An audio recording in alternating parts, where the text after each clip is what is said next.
नमस्कार। आज हम एक काफ़ी दिलचस्प कहानी पर बात करने वाले हैं। ये कहानी है लखनऊ के AR अमित सर की। एक शिक्षक हैं और साथ-साथ वो एक प्रतियोगी परीक्षा की तैयारी भी कर रहे हैं। जी बिल्कुल। और हमारे पास जो जानकारी है वो एक लेख से है जिसका शीर्षक है शिक्षक से अधिकारी, अमित सर का दोहरा संघर्ष। अच्छा। और आज हम यही समझने की कोशिश करेंगे कि भाई जब कोई एक साथ दो भूमिकाएं निभाता है, पढ़ाना भी और पढ़ना भी, तो उसमें समर्पण कितना लगता है, चुनौतियां क्या होती हैं। हाँ, ये जानना वाकई दिलचस्प होगा कि वो अपने काम मतलब अपने पेशे और जो उनके अपने सपने हैं उनमें तालमेल कैसे बिठाते हैं। तो चलिए शुरू करते हैं। पहले AR अमित सर के बारे में थोड़ा जानते हैं।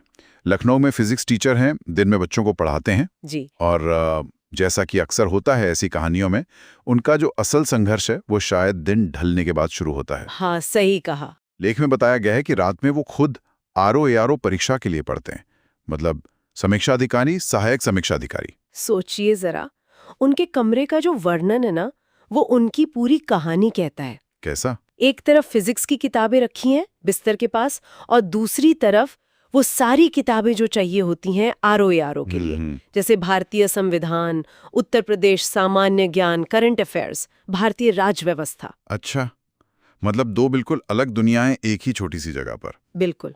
और लेख में उनके रोज के जीवन के कुछ पल भी बताए गए हैं। जैसे कि? जैसे सुबह अलार्म बजता है, वो उठते हैं और उनकी नजर सीधे उन दोनों तरह की किताबों पर जाती है।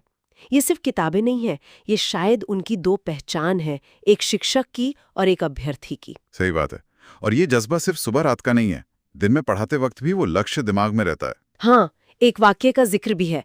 ट्यूशन पढ़ा रहे थे और अचानक उनकी नजर कोने में रखी UPPSC की किताब पर चली गई। मतलब जिम्मेदारियों के बीच भी वो सपना, वो लक्ष्य कहीं ना कहीं मौजूद है। बिल्कुल। और फिर रात का संघर्ष। जी। लेख बताता है कि रात 11:30 बजे भी जब वो थके होते होंगे तब भी भारतीय राज व्यवस्था पढ़ रहे होते हैं, मोबाइल पर नोट्स देखते हैं। हाँ, और खुद से बात करते हैं। लिखा है, वो कहते हैं अगली बार नंबर मेरा होगा। ये जो सेल्फ टॉक है ना, ये उनके इरादे की मजबूती दिखाता है। सही। लेकिन यहाँ एक और बात है जो मुझे काफी अच्छी लगी। क्या? वो सिर्फ खुद मेहनत नहीं कर रहे, वो अपने इस अनुभव से दूसरों को भी प्रेरित कर रहे हैं।